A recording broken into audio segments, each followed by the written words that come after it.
फिर से हैं संत जनों की श्री राम कुटी संग्रामपुर चित्रकूट में।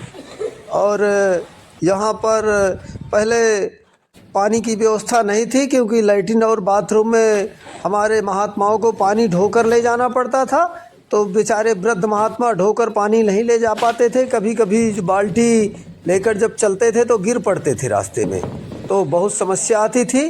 तो अब हनुमान जी महाराज जी की कृपा से, प्रभु श्री राम जी के आशीर्वाद से पानी की व्यवस्था हो गई है। पानी की टंकी भी आ गई है, पाइप भी आ गई है, और हमने पाइप फिटिंग करवा दिया है, जगह जगह पानी पहुंचा दिया है संत जनों की श्री राम कुटी संग्रामपुर में। और चित्रकूट वही स्थान है जहां त्रेता युग में वनवास काल के दौरान प्रभु श्री राम जी ने 11.5 वर्ष बिताया था। और यहीं पर थोड़ी दूर में आगे चलकर रामसैया भी है, जहां प्रभु श्री राम रात्रि में विश्राम करते थे। उन्होंने आज भी शिलाओं में अपने निशान छोड़ दिए हैं प्रभु श्री राम जी ने। तो ऐसा कुछ दृश्य है संत जनों की श्री राम कुटी संग्रामपुर का। सीताराम।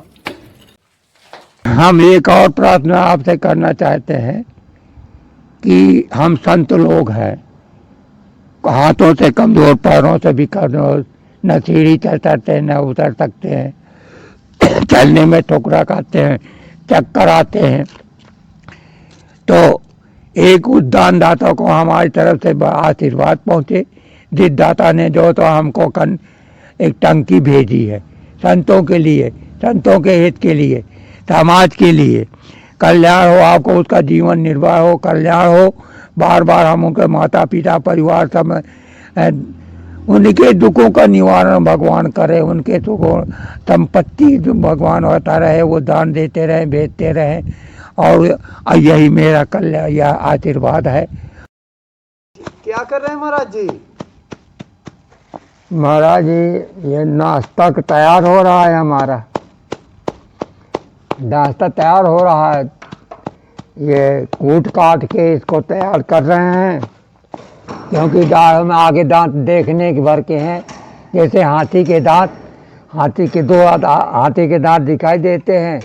तो देखने में लगता है कि हमारे पास तो 3200 दांत हैं, लेकिन अब एक आगे 2, 3, 4 दांत हैं ऊपर नीचे के, लेकिन वो भी आउटसाइड में। और दांत है नहीं, दांत है नहीं, कुछ खा पी पाते नहीं, कड़ी चीज़ खा नहीं पाते। कड़ी रोटी, सूख गई रोटी तो नहीं खा पाते हैं, ठंडी हो गई रोटी तो नहीं खा पाते हैं, फुला के किसी तरह पानी में, दाल में, सब्जी में खाते हैं। नाश्ता करते हैं तो कूट कपट के इसको फाँक लेंगे फकने की तरह। इस तरह आदमी जैसे पंजूरी फाँकता है, पंजूरी की तरह बना करके फाँक कर करे। अपना पेट तो भरना है ही, अपना पेट महाराज भर रहे हैं। और ये मूंगफली के दाने हैं जो कूट करके, जो यहाँ से आश्रमों के हमारे यहाँ संतों के भक्तों ने भेजा है, तो वो वही दाने कूट रहा हूँ। गुड़ भी रखा है, गुड़ इसको मिला करके नाश्ता करूँगा। इसके बाद भोजन का प्रबंध होगा, भोजन करेंगे। बस यही जीवन है, संघर्षी जीवन है।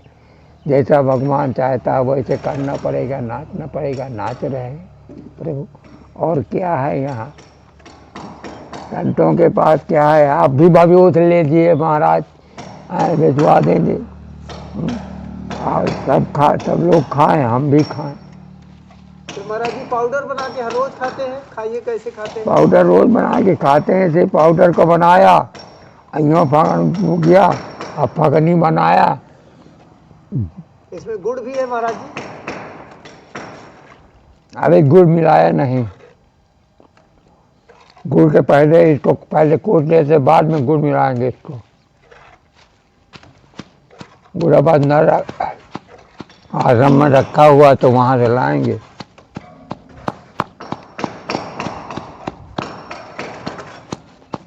और क्या है इसका जीवन का निर्वाह है महाराज। और क्या करें, साधु संत ब्राह्मण बैरागी हम लोग हैं। मिल गया प्रसाद, मिल गया, बन गए, किसी तरह मुँह डाल लिया, घंटे 2 घंटे के लिए शांति हो गए, तब तक खाना मिल गया, प्रसाद मिल गया। बनाया खाया हाथों से, और जो मिल गया तो बड़ा उसमें संतोष। हम परम जोहार मनुष्य को संतोष करना चाहिए, तो हम संतोष है। हम कहते इसी में सुख है, संतोष में नहीं। संतोष गोधन गज धन बाज धन और रतन गंगा, जब हमारे संतोष धन सब धन दूर तमा। तो यदि ये सब चीज़ें मनुष्य के अंदर संतोष रहता है, कुछ भी मिल जाए, रूखा सूखा पेट भर लो। संतोष नहीं है तो चाहे घी चुपड़ी मिले, चाहे जा कुछ मिले, जैसे मिले, आदमी को संतोष नहीं। संतोष ही जो निसंतोष है, जो संतोष के अंदर संतोष की भावना नहीं, वो चारों तरफ दौड़ता रहता, भगता रहता है अपना पालन पोषण पेट के लिए, बच्चों के लिए, लड़कों के लिए, चोरी चपाटी। क्योंकि जब मनुष्य के अंदर संतोष नहीं होगा तो फिर दूसरे की संपत्ति को, दूसरे की उसको आज़ादी छीनना चाहता है, और दूसरे की संपत्ति को अपना संपत्ति में उसको तृष्णा होती है। उसके अंदर जो है तो एक ईश्वर की भावना उत्पन्न हो जाती है। बहुत ऐसे हैं कि जो दूसरे को देख करके ये बड़ा धन दौलत बड़ा कमा रहा है, तो एक साथ तो दुख है, नहीं है तो शरीर में दुख नहीं है तो दुख है। यदि गरीब है तो कहते कैसा साला भूखन मरता है, उसको आनंद आता है। और यदि कोई अपना जीवन निर्वाह कर रहा है तो लोग सोचते हैं, कहते हैं कि अरे ये तो साला रोज़ का रोज़ बढ़ रहा है, रोज़ का हम भी क्या करें। यही सोच के, ये नहीं कि मनुष्य अपना स्वयं कर्तव्य करे, स्वयं मेहनत करे, जो बगल वाला करता है उससे हम दूना बनने की कोशिश करें, शांति का प्रयोग है। नहीं करते हैं तो संतोष, जो मिल गया जैसा जो करता है उसके भाग में वो है। हमारे भाग में रूखा सूखा है तो हम दूसरे को देख कर क्यों लालच। अब लालच नहीं करें, लालच बुरी बला होती है।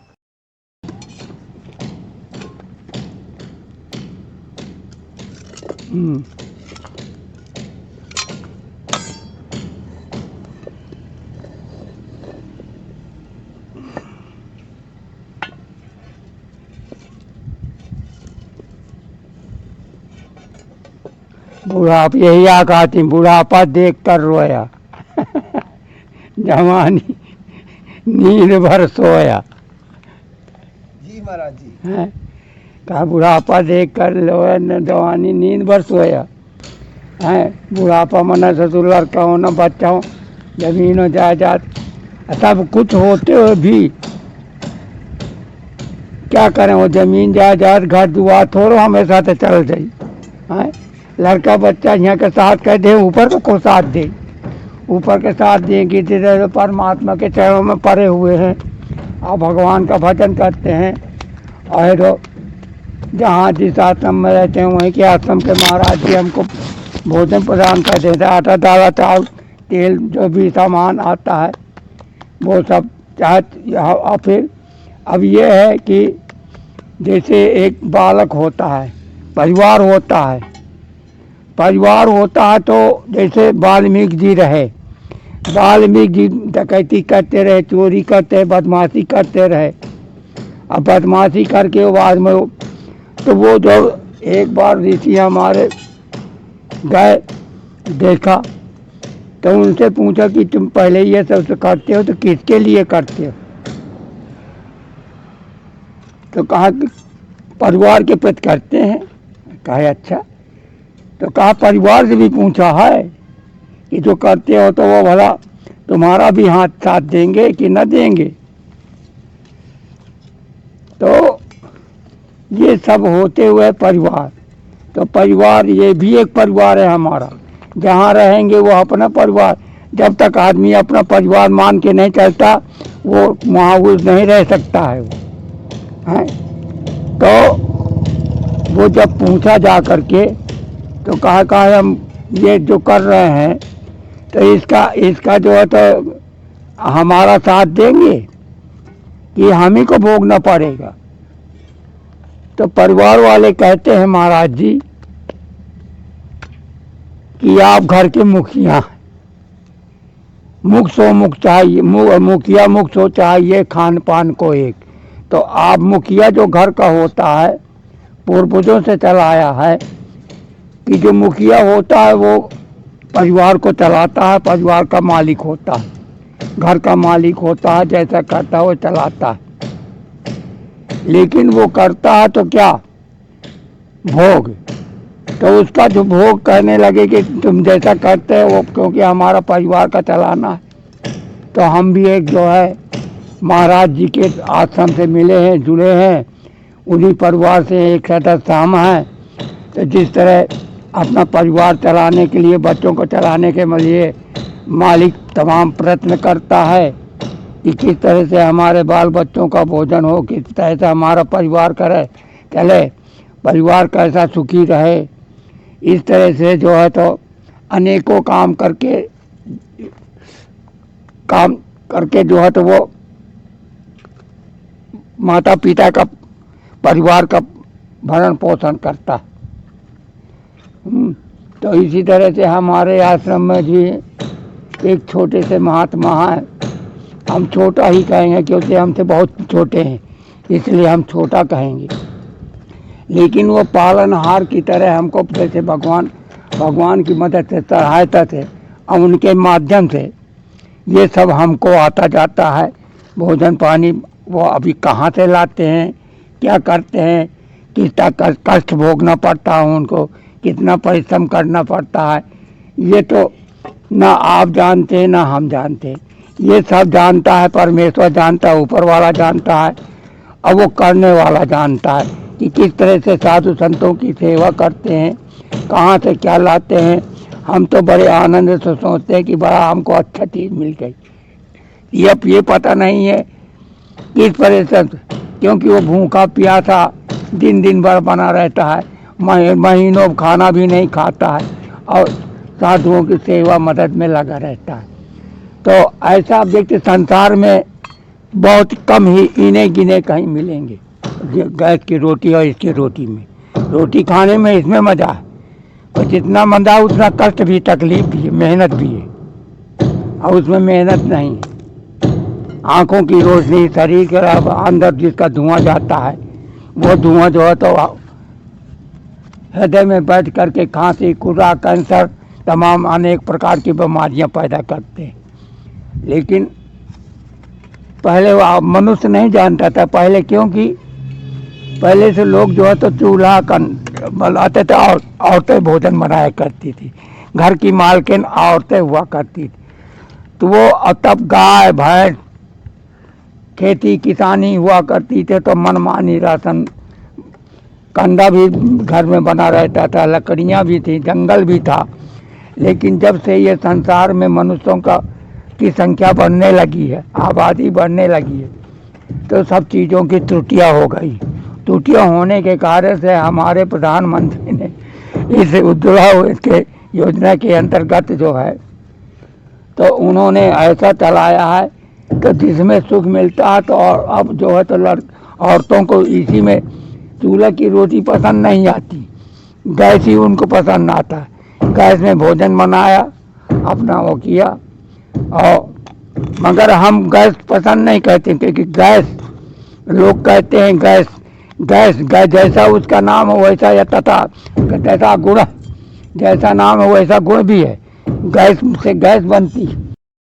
माता पिता अपना पेट काट कर, ठंडी गर्मी बरसात सहकर, हर तरीके से अपने बच्चों का भरण पोषण करते हैं, दुख और कष्ट सहते हैं, और फिर वही बच्चे बड़े होकर अपने माता पिता को क्यों छोड़ देते हैं महाराज जी? ये क्या कलयुग का प्रभाव है? में कलयुग का प्रभाव है। कलयुग में पहले रामचरित मानस बने है कि जब तक अपनी प्रिया को नहीं देखता है तब तक वो देखता है कि ये मेरा माता पिता है, मेरा परिवार को। जब अपने पर स्त्री से उसका संपर्क जुड़ जाता है तो वो उस चीज़ से जो माता पिता के गुणों को ध्यान नहीं रखता। क्योंकि ऐसा होता है कि किसी ज़माने में ये था कि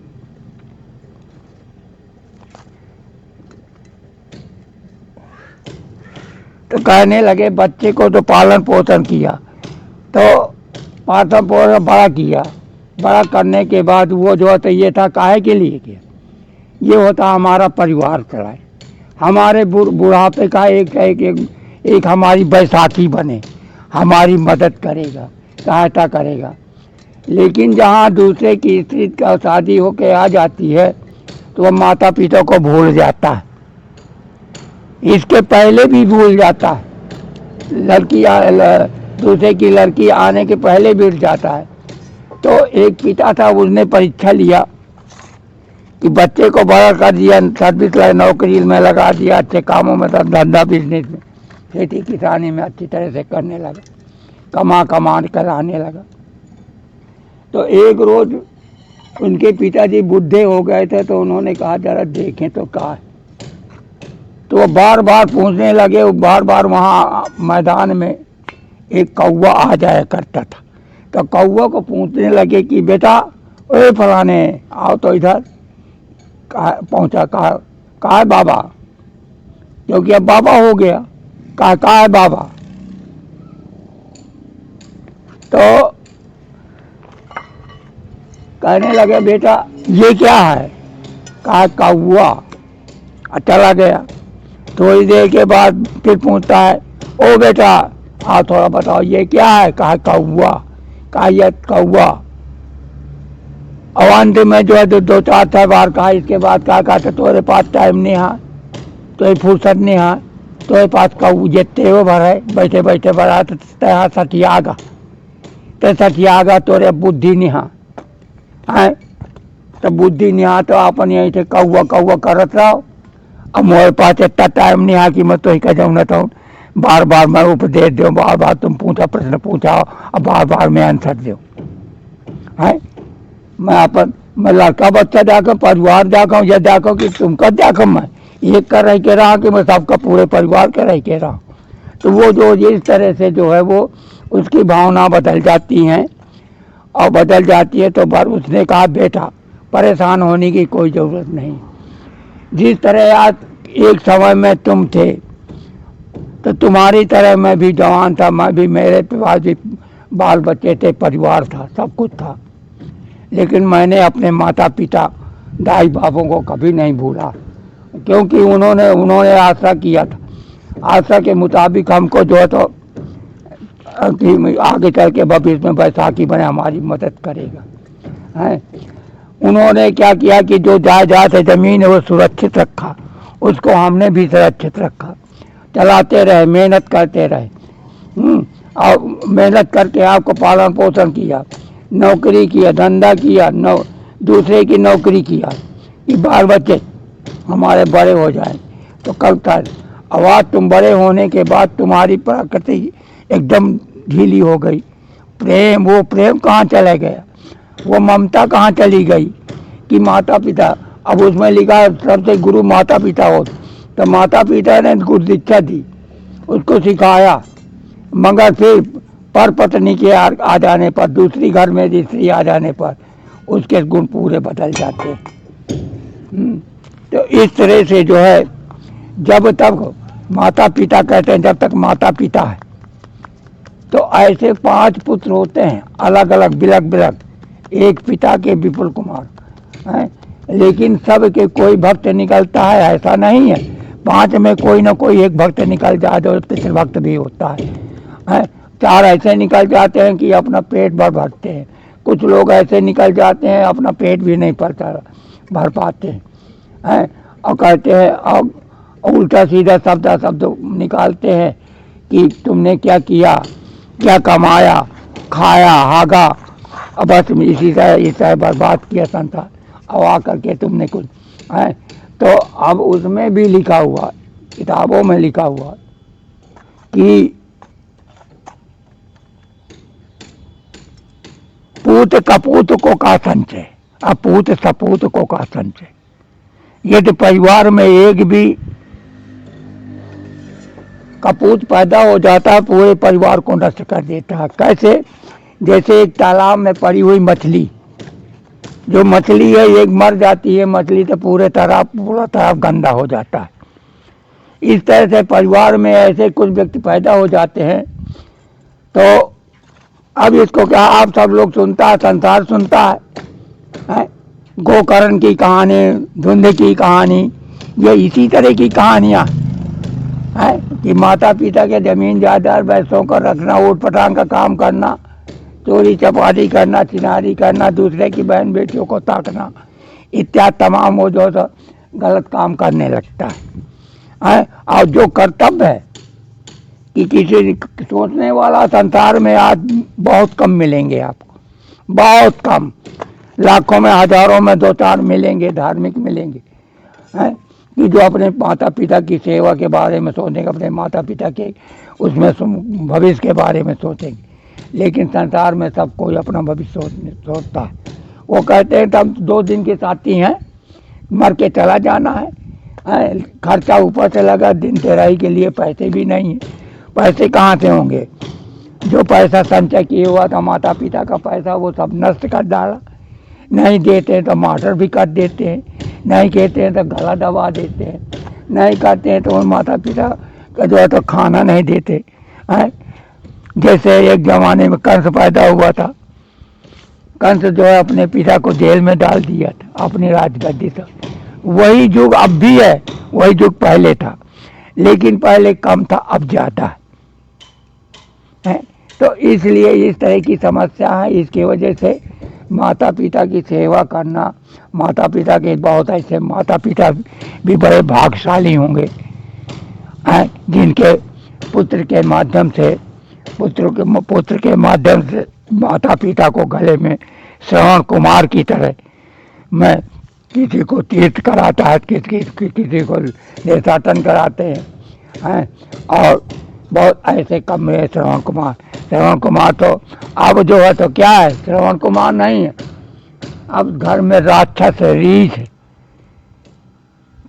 है, माया से ग्रसित है, खींच के खाना कमाना नहीं, कुछ मेहनत नहीं करना, हराम का खाना, हराम का पीना, पर धर्म, दूसरे के धन पर आश्रित रहना, ये आजकल का जीवन है लोगों के, आजकल के बालकों। लेकिन अब आगे चलकर इसका भविष्य और भी बुरा होने वाला है। जैसा लिखा कि एक दूसरे को खा डालते हैं, तो एक दूसरे को जब अभी हम देख रहे हैं कि एक दूसरे को जीने नहीं देते, परिवार में नहीं जीने देते, बड़ा भाई छोटे भाई को नहीं जीना, सबको नहीं दे, लेकिन कर्म धर्म अलग अलग है। जो जैसा करता है फल पाता है। माता पिता पैदा उसके साथी हैं, किसी कर्म के भाग के साथी नहीं है। जो पैदा हो गए भगवान के साथ, तो अपना पालन पोषण करना ही उनका कर्तव्य है। बड़ा कर दिया, चुंगने लगे, चुन के अपना छोड़ देते हैं कि बेटा अब तुम जाओ संसार में चुंगो खाओ, अपना परिवार चलाओ हैं। तो ये कारण है। और कहीं क्योंकि आई भाव ज़्यादा आजकल आदमी, तो माता पिता को कष्ट ही मिलता है। यदि कष्ट भी नहीं मिलता तो उनको ये है कि आपको अपनी थोड़ी सी ज़िंदगी रह जाती है, तो 60 साल 70 साल पूरे होने के बाद वो ऐसी समस्या ना सामने खड़ी होने दे कि उनको कहना पड़े, परिवार को, माता लड़कों को कहना पड़े कि बाबा तुम यहाँ घर से निकल जाओ, तुम्हारा कुछ नहीं, तुम बाहर जा कर के अपना खाओ कमाओ मेहनत करो। ये शब्द ना वहाँ से सुनने को मिलो, तो पहले ही निकल जाए और अपना जीवन क्योंकि अब वो नहीं जाना, वो तो छूट गया, पीछे छूट गए हो, वो अब आने वाला नहीं है, ना वो समय आने वाला है, ना वो दिन आने वाले हैं। तो अब जो है तो थोड़ा सा दिन रह गया है, तो भगवान के शरणों में आकर के, तीर्थ स्थानों में जा कर के, एकांत में जा कर के नहीं जा सकता है तो गांव बाहर किसी झोपड़ी बना करके अपना जो भी भोजन आ जाता अपने हाथ से पकाए खाए आ जाता है, नहीं तो जो भी जहाँ से घर से परिवार से कहीं से बन के आ जाता है अपना सेवन करे। माया लोभ ये सब छोड़ करके भगवान पर का आश्रय ले और उन्हीं की सेवा करे। वो आपका जो संसार में जाएंगे आप, जाने के बाद भगवान आपसे पूछा क्या क्या किया तुमने, तो आपको कम से कम ये भी तो कहने को हो जाए, नहीं तो नरक में पढ़ते पढ़ते सड़ जाएंगे हैं। तो कम से कम कर्म भी तो ऐसे करते क्योंकि मनुष्य का जन्म है, बार बार नहीं मिलता है, हैं।